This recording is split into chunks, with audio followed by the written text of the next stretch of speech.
Buenas tardes, compañeros. El día de hoy vamos a ver el tema del síndrome climatérico. La siguiente exposición va a ser dada por Yasmina Arreola Ángel, su servidora, y coordinada por el doctor Jesús Torres. Bueno, ahora vamos a empezar con nuestro índice para saber lo que vamos a abarcar en esta clase, ¿no? Lo primero que vamos a ver van a ser los objetivos, después vamos a ver una breve reseña histórica. Posterior a eso vamos a ver la definición del síndrome climatérico y la epidemiología. También vamos a ver los factores de riesgo, la fisiopatología de dicho síndrome, sus manifestaciones clínicas y el diagnóstico y tratamiento de este. Al final de la exposición podrán encontrar también las referencias. Ahora, como objetivos vamos a tener, primero conocer el concepto del síndrome climatérico. Como segundo, entender la fisiopatología de dicho síndrome. Esto porque si entendemos la fisiopatología, va a ser mucho más sencillo que nosotros podamos entender las manifestaciones clínicas de este. Después, tenemos como objetivo comprender cómo influye el síndrome climatérico en la calidad de vida de nuestros pacientes. Y por último, conocer el manejo que se debe dar a las pacientes con dicho síndrome. Ahora vamos a empezar con la parte que corresponde a la historia. Tenemos que los primeros registros se hacían en papiros en el Antiguo Egipto. En esto se utilizaban los términos mujer blanca y mujer roja. La mujer roja era la que todavía presentaba la menstruación, mientras que el término mujer blanca era asignado a aquellas mujeres que por su edad ya no menstruaban. Posterior a eso, tenemos en el Génesis la historia de Abraham y de Sara. En esta nos dicen que Sara era una mujer de edad avanzada, por lo que ella ya no menstruaba y no podía tener hijos con Abraham. Posterior a eso tenemos Hipócrates. Él decía que todos los males de la mujer estaban en el útero y fue quien describió por primera vez la menopausia, aunque no dio un concepto como tal. Él la definió como la ausencia de la menstruación. Posterior a eso tenemos a Aristóteles, quien dice que cuando una mujer no tiene la menstruación, las secreciones que se están quedando dentro de ella la están enfermando. Y al ser esto algo que se presenta en todas las mujeres al llegar a una edad, dice que era un defecto natural de la naturaleza femenina. Después de eso, en el siglo XV y entre el siglo XV y el siglo XVIII, se empieza a considerar que las mujeres que entran en la etapa del climaterio o de la menopausia tienen un aspecto marchito.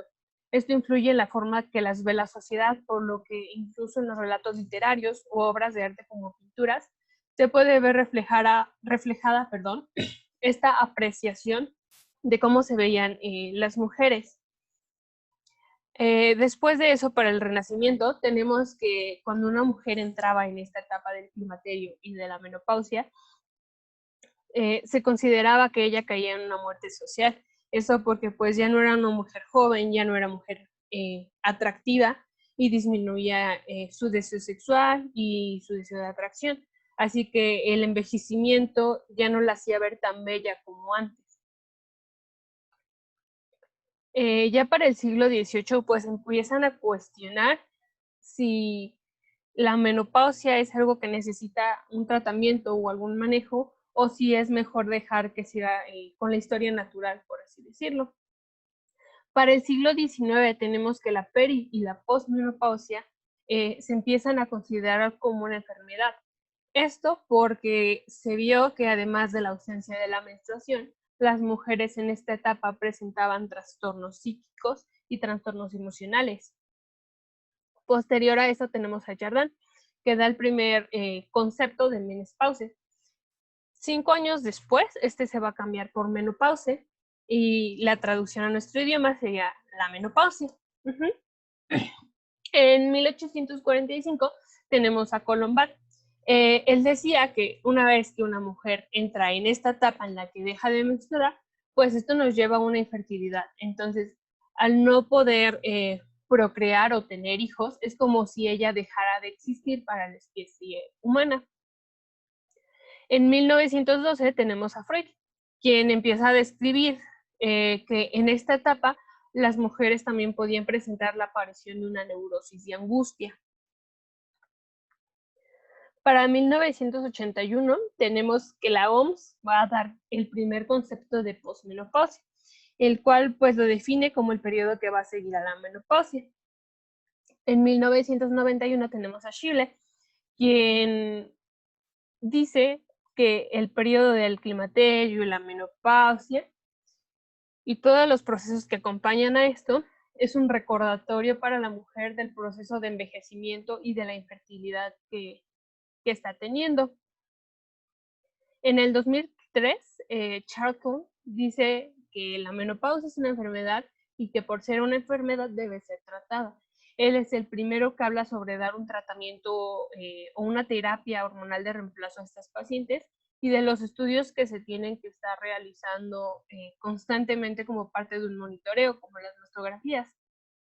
En el 2005, Coria, Frexas y Covas empiezan a describir que como el conocimiento de esto está como en un apogeo, tanto el climaterio como la menopausia se empiezan a utilizar como justificación a todos los males que presente una paciente que esté en ese rango de edad.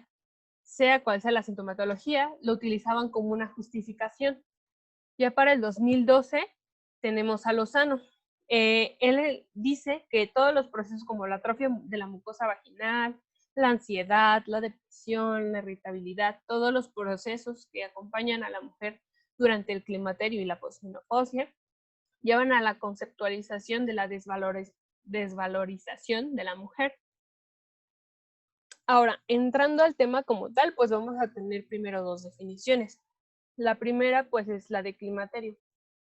Este va a ser un periodo de transición que va a abarcar desde un año antes hasta un año después del cese de la menstruación. Por tanto, tenemos que el síndrome climatérico es el conjunto de signos y síntomas que presentan las mujeres en la perimenopausia y en la posmenopausia, es decir, pues antes y después del cese de la menstruación. Como datos de epidemiología tenemos estos del 2004, en el que nos mencionaban que aproximadamente el 10% de las mujeres en ese año a nivel global estaban en el periodo posmenopáusico y se estimaba que 25 millones de mujeres entraban a este periodo de climaterio y menopausia cada año. Lo padre de este artículo es que tenía una proyección al 2030, en el que mencionaban que pues, el porcentaje de mujeres mayores de 50 años se iba a incrementar en todas las regiones del mundo. Nos daban datos específicos de la proyección de Latinoamérica, en la que mencionaban que la población femenina mayor de 50 años iba a pasar de ser un 7% a un 15%. Además de que mencionaban que si juntamos esto con el aumento de la esperanza de vida que ha habido en los últimos años, pues como resultado tendríamos que va a haber más mujeres de mayor edad que van a estar presentando estos síntomas y como van a vivir más, pues podrían seguir con esta sintomatología mucho más tiempo, lo cual pues puede afectar su calidad de vida. De ahí la importancia de conocer este tema. Ahora tenemos pues los factores de riesgo. Cabe destacar que en este caso los factores de riesgo no son para adquirir la menopausia, porque es un proceso que se da por el envejecimiento, sino que son para que la menopausia o su sintomatología desde el climaterio se presente de una manera más intensa en la mujer. Perdón. Vamos a tener como primero los factores no modificables, en donde se menciona pues, que la paciente pertenezca a una población afroamericana, que tenga una menopausia inducida. Esto es cuando en algunas enfermedades como la endometriosis o la miomatosis, a las mujeres se les dan fármacos que bloquean la acción de los estrógenos. Entonces, el cuerpo, al recibir esta señal que se está dando de la falta de estrógenos, va a causar o va a entrar en la menopausia de una forma más abrupta. También tenemos pues la historia de padecimientos crónicos o enfermedades crónico-degenerativas que pues pueda tener la paciente. En los factores modificables vamos a tener la obesidad o el sobrepeso, el hábito tabáquico, el sedentarismo, que nuestra paciente tenga una escolaridad o nivel socioeconómico bajo y la historia de ansiedad o depresión. Este punto es muy importante porque cuando vemos un poquito más de fisiopatología, vamos a ver que también se ven alterados los niveles de serotonina en las mujeres que están en esta etapa de su vida reproductiva. Entonces, pues por eso hay que hacer como un énfasis especial en la historia de ansiedad o de depresión que pues pueda tener nuestra paciente. Ahora, ya nos habían comentado en la clase anterior un poco del ciclo menstrual, así que aquí solo vamos a retomar los puntos que sean más importantes.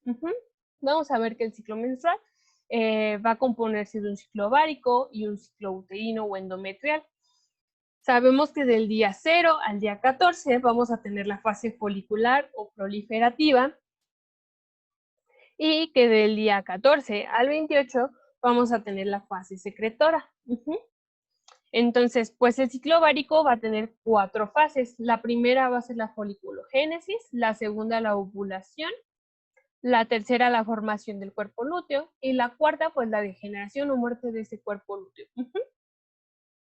En cuanto al ciclo endometrial, vamos a tener como fases pues la menstruación, el crecimiento y proliferación del endometrio y la diferenciación de este epitelio. En este caso, de manera normal, todo va a empezar por hormonas de la hipófisis, que son la LH y la FSH. Estas van a estimular el crecimiento de los folículos. Estos folículos que están creciendo van a empezar a producir estrógenos, específicamente estradiol en la mujer en una edad o en una etapa fértil. Este aumento en la cantidad del estradiol va a llevarnos a un crecimiento rápido del endometrio. Entonces, todo esto se va a juntar para darnos un folículo preovulatorio. Hasta este día, hasta el día 13, toda la retroalimentación que ha habido en el eje hipotálamo, hipófisis, gónada es una retroalimentación negativa, pero va a cambiar a una retroalimentación positiva. Ahorita lo vamos a ver un poquito más con detalle eso. El hecho de este cambio en la retroalimentación va a producir un pulso de las hormonas de hipófisis, que es la LH y la FSH en el día 14. Este pulso de LH es lo que va a dar paso a la ovulación, ya que va a provocar la ruptura del folículo y la liberación del ovocito.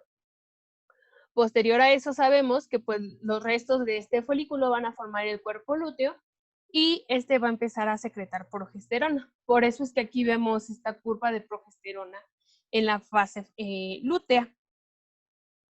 Ahora, hablando un poquito más de la retroalimentación que hay en el eje, como les mencioné, hasta el día 13 es una retroalimentación negativa que va a cambiar a una retroalimentación positiva.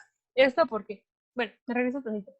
Este aumento que se está dando del estradiol de manera significativa va a alcanzar un umbral. Cuando lo alcanza por un periodo mínimo de 2 días, es donde se va a invertir la sensibilidad a los estrógenos. Esto va a causar pues, que el estradiol actúe sobre las células gonadotrófas de la en la hipófisis y va a hacer que éstas tengan una mayor sensibilidad a la GnRH. Entonces, es donde vamos a tener este pico de las hormonas de la hipófisis, este pico específicamente de LH. Ahora, pues retomando un poquito, y entonces ya vimos, empieza todo en el hipotálamo, que secreta GnRH, llega a la hipófisis anterior y esta, al recibir esa señal, va a empezar con la liberación de LH y de FSH. La LH específicamente se va a unir a las células de la teca, en donde se va a sintetizar progesterona y se va a sintetizar andrógenos. Estos andrógenos van a entrar a las células de la granulosa y gracias a la aromatasa se van a convertir en estrógenos. Otro punto importante es que si se fijan aquí hay una línea punteada de la LH que va a la granulosa. Esto es porque la célula de la granulosa también tiene receptores para LH. Entonces, cuando esta hormona actúa en las células de la granulosa, va a aumentar la producción de inhibinas y de activinas, las cuales van a causar una retroalimentación positiva o negativa a nivel de la hipófisis. Ahora, lo que pasa en la menopausia es que se empiezan como va a bajar la reserva de los folículos y de las células en nivel del aparato reproductor, va a disminuirse la producción de inhibina.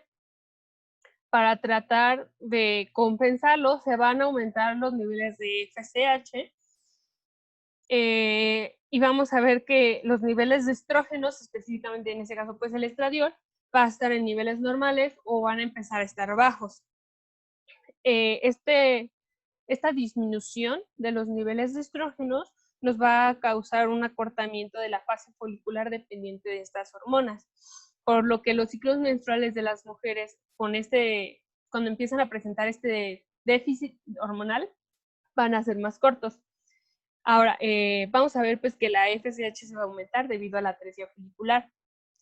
Esto nos va a condicionar una disminución de los estrógenos y como una respuesta para tratar de mantener el equilibrio, se va a mandar la señal para que se empiece a producir más FSH aún.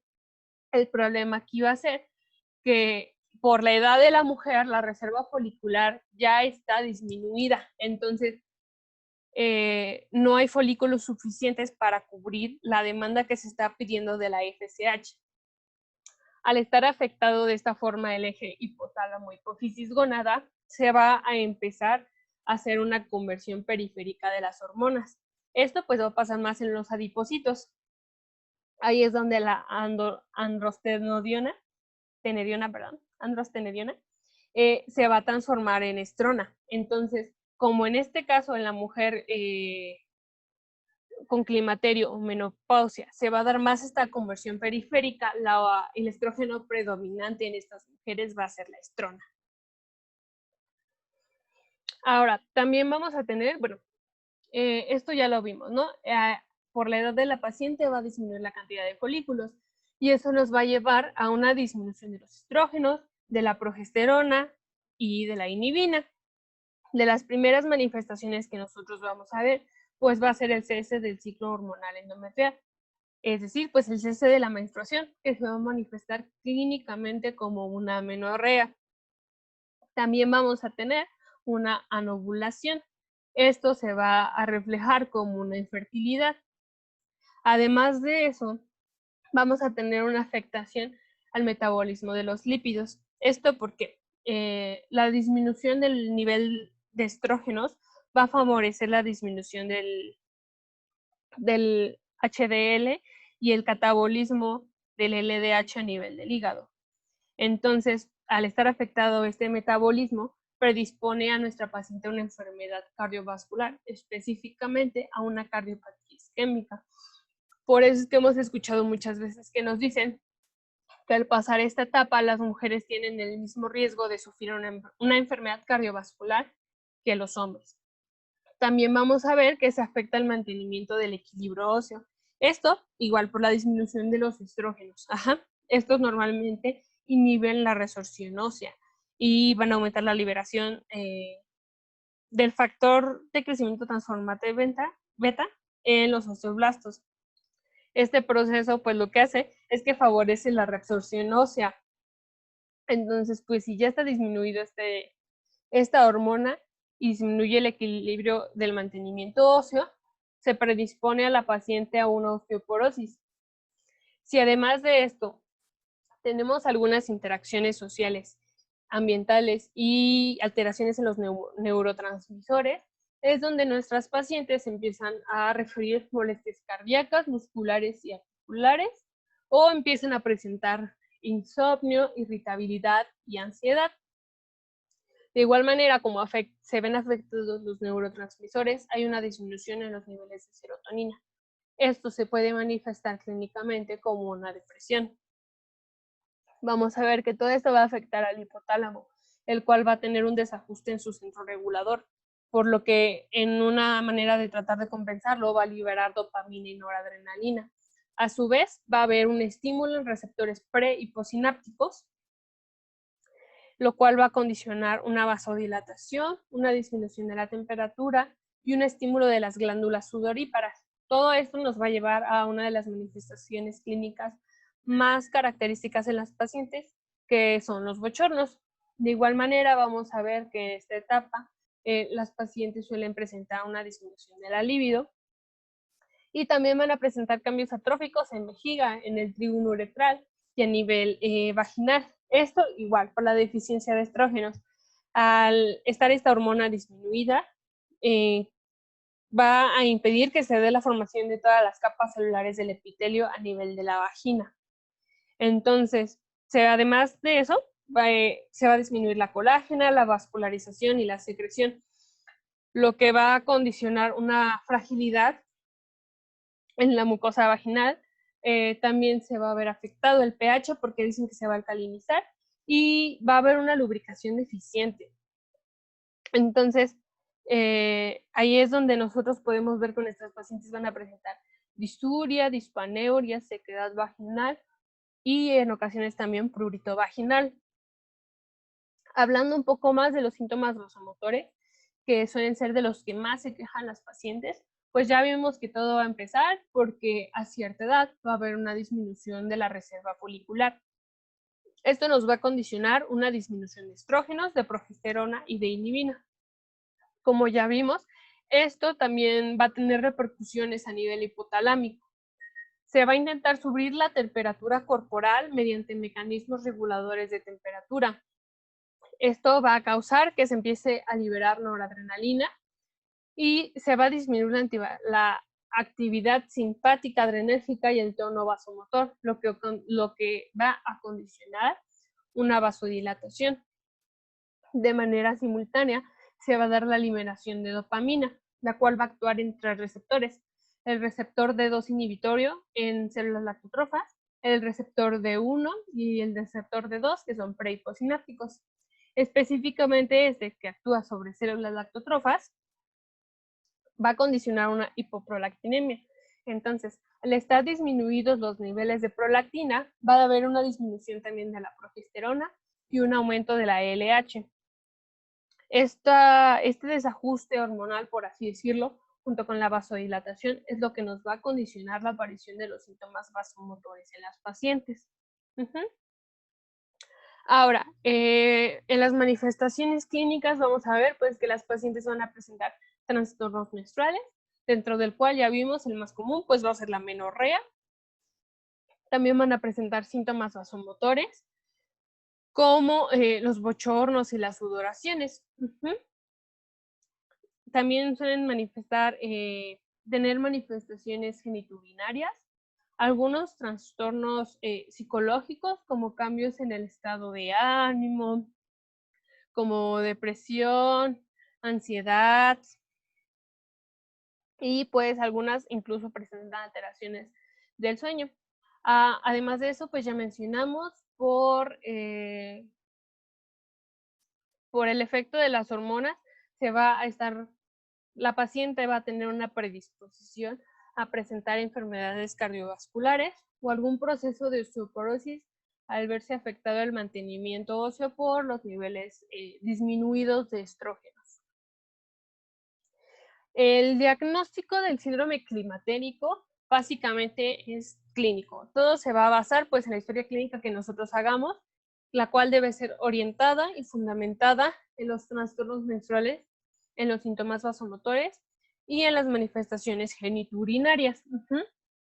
En ocasiones se puede acompañar de pruebas de laboratorio, pero mencionan que estas solo se deben hacer cuando se tenga duda diagnóstica o tengamos pacientes, por ejemplo, que tienen un antecedente de una histerectomía. En estos casos, se mandan a hacer mediciones de FSH, las cuales se espera que tengan un nivel arriba de 25 unidades internacionales sobre el litro y que se acompañe pues de 12 meses sin presentar la menstruación.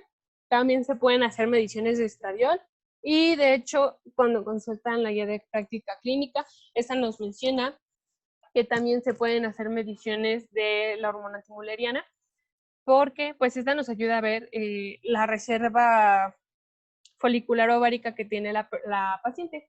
Entonces, a menor reserva folicular, menor nivel de hormona antimuleriana en sangre.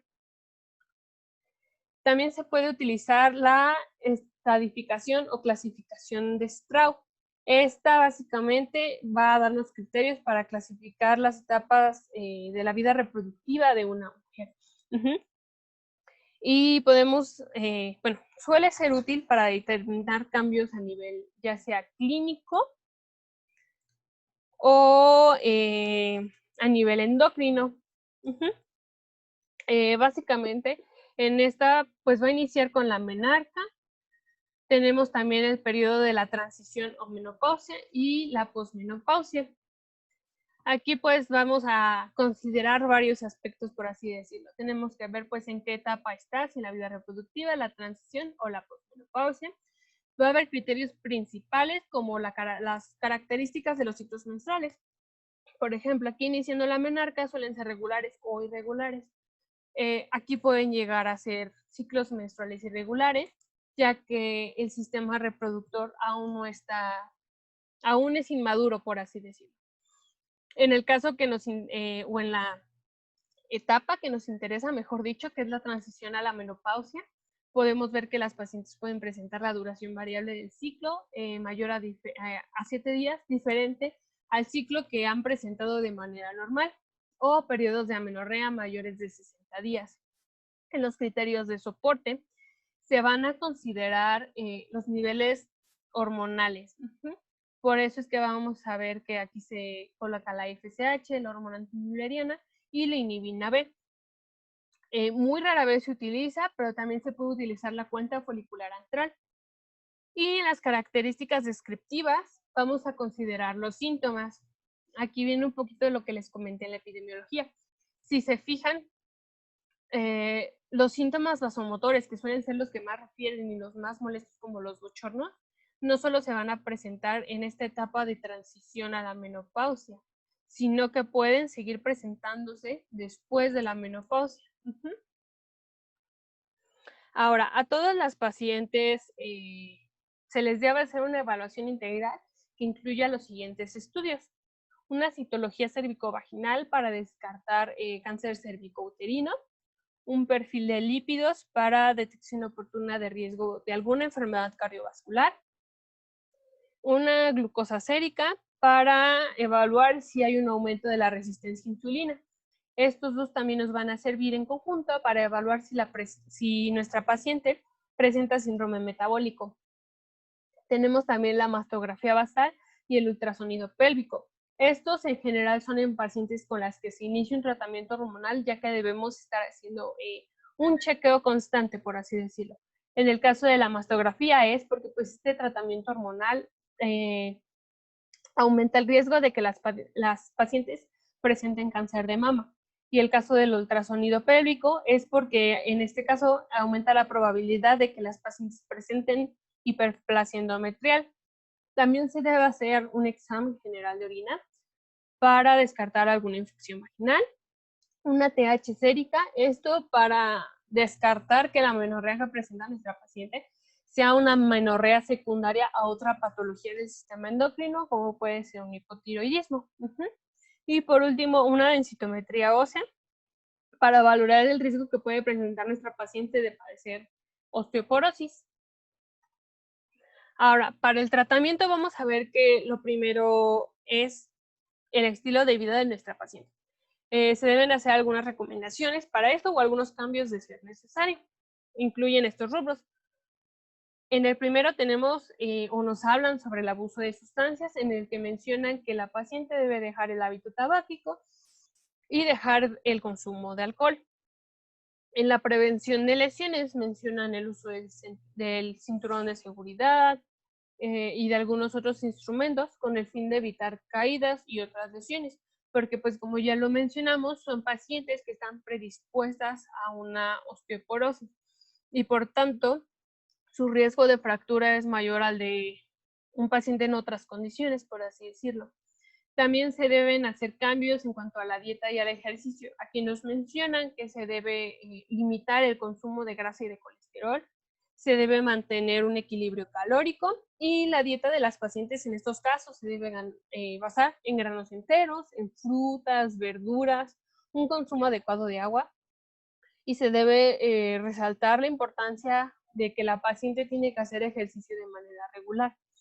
En cuanto a las conductas sexuales, se recomienda pues el uso de condón o de algún método de barrera para evitar la transmisión de enfermedades de transmisión sexual, vaya la redundancia.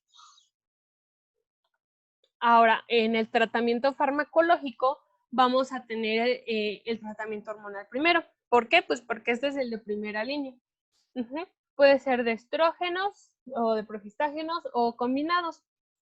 En este caso, pues tenemos varios esquemas.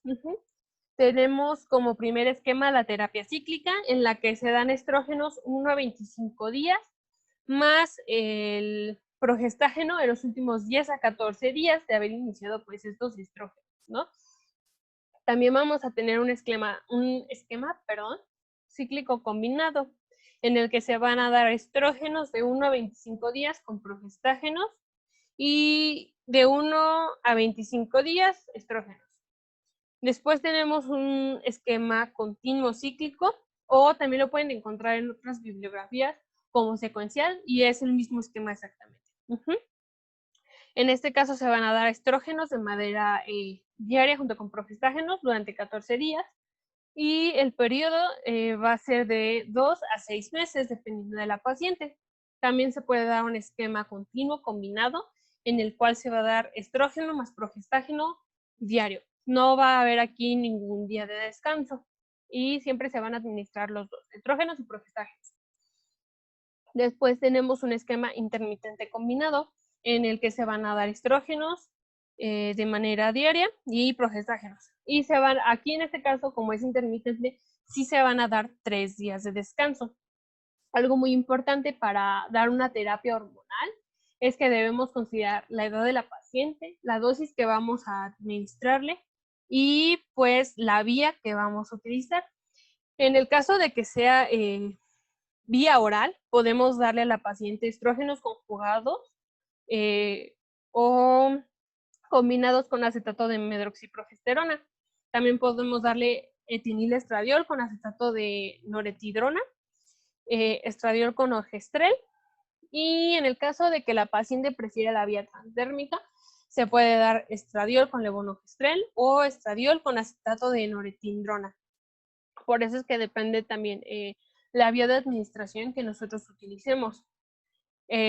Para el tiempo total que puede durar nuestro tratamiento, depende de que lo estemos dando.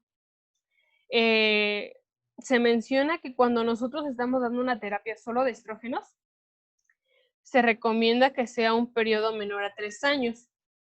En el caso, si es una terapia combinada, solo se dé 3 años. En el caso de que sea solo de estrógenos, el máximo es de 7 años.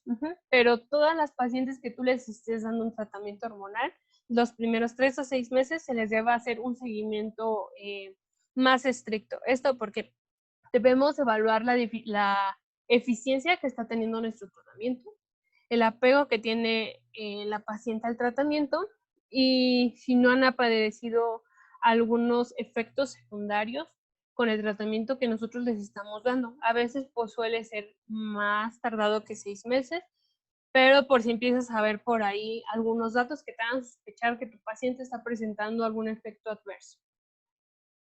Después de esto, pues también vamos a tener una terapia que es no hormonal, en la cual se van a utilizar inhibidores de la recaptura de la serotonina y de la norepinefrina.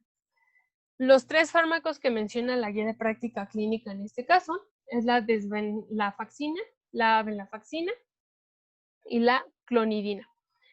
Estos pues se van a utilizar cuando hay alguna contraindicación para la terapia hormonal, y pues poderle ofrecer aún así un tratamiento que pueda ayudar a disminuir la sintomatología del síndrome climatérico para la paciente. Por último, tenemos estos algoritmos de la guía de práctica clínica. Primero, pues vemos que tenemos una paciente con síndrome climatérico, ¿no? Debemos evaluar si tiene útero o no. En el caso que no, pues suelen ser las pacientes que tienen el antecedente de la Sí. Bueno, el punto de todo esto es que por el tipo de paciente que tú estás teniendo, depende de eso la terapia que tú le vas a dar. Si tiene histerectomía anterior, lo más recomendable es darle una terapia estrogénica simple o tibolona. Si es una paciente que sí tiene útero, debes evaluar además si está en una etapa premenopáusica o posmenopáusica. En el caso de que esté en premenopáusica, la terapia que se recomienda es la terapia cíclica o secuencial que les comenté hace rato, en la que se van a dar estrógenos y progestágenos. Si es una paciente que está en etapa posmenopáusica, como ya está establecido como tal el cambio a nivel fisiológico, la terapia que se suele recomendar para estas pacientes es una terapia continua combinada, en la que de igual manera tú vas a dar estrógenos y progestágenos juntos. También vamos a tener este algoritmo en el que, pues, si tenemos una paciente que llegue con un síndrome vasomotor urogenital, debemos hacer pues toda nuestra historia clínica y debemos interrogar la detección de riesgo, sea de cáncer de mama, cervicouterino, de alguna enfermedad cardiovascular o de osteoporosis. Aquí con esta información pues vamos a ver si afecta la calidad de vida que tiene la paciente o no. En caso de que no la afecte a esta paciente, solo se le dan medidas no farmacológicas y se le mantiene en una vigilancia médica. Por el contrario, si esto de síndrome vasomotor afecta la calidad de vida de la paciente, debemos ver si hay alguna contraindicación para la terapia hormonal. Si la hay, pues damos una terapia no hormonal. En el caso de que no haya ninguna contraindicación, vamos a tomar algunos estudios. La glucosa, el perfil lipídico, el ultrasonido pélvico y el TSH, pues ya vimos, ¿no? Para ver si la paciente podría tener síndrome metabólico o si, por ejemplo, podría ser una amenorrea secundaria a otro proceso como un hipotiroidismo, ¿no? En base a lo que tengamos, con base en la información que nos den estos estudios, nosotros vamos a decidir si damos una terapia hormonal local o sistémica.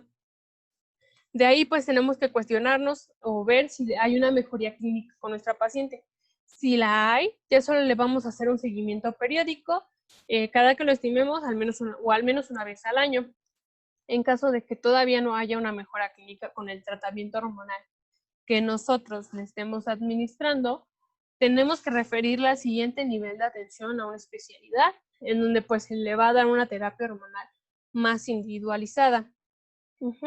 Algo muy importante en este punto, siempre que vas a dar una terapia hormonal a una paciente, es valorar las comorbilidades, la dosis, las vías de administración y la combinación que puedes hacer de la terapia hormonal con algunas medidas no farmacológicas no hormonales o del estilo de vida para pues, que nuestro tratamiento sea más efectivo. Y pues aquí están las referencias que consulté. Gracias por su atención, chicos. No sé si tengan alguna duda.